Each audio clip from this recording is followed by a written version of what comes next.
สะอาดสะอาดดีสะอาด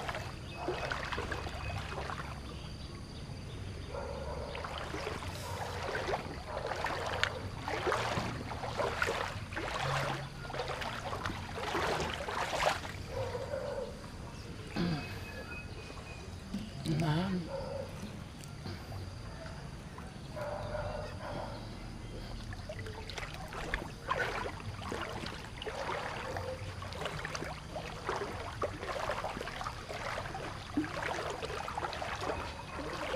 นี่นั่นอะไรอ่ะนะ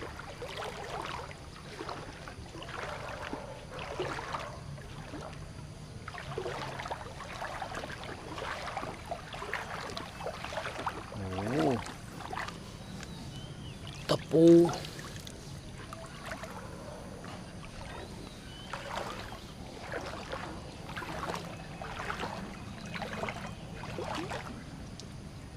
ตะปู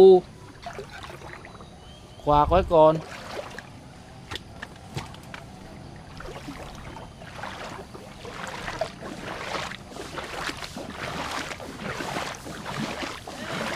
ครับอ๋อครับในโรงรถได้พี่ในโรงรถครับนั่งในโรงรถ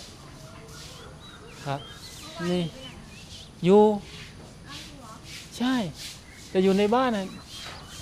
หยบลมพายุอยู่ในบ้าน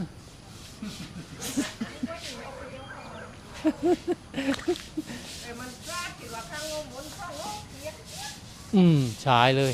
อ๋อหนูกระทะแต่บ้านผมห้องเนี่ยเปียก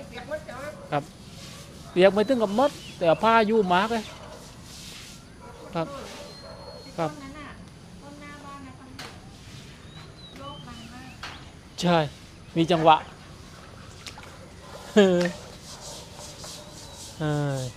ดีจัง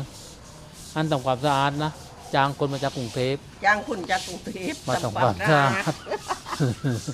นี่มันนี่มดไม้นี่วันนี้ไม่มดวันนี้อ่ะ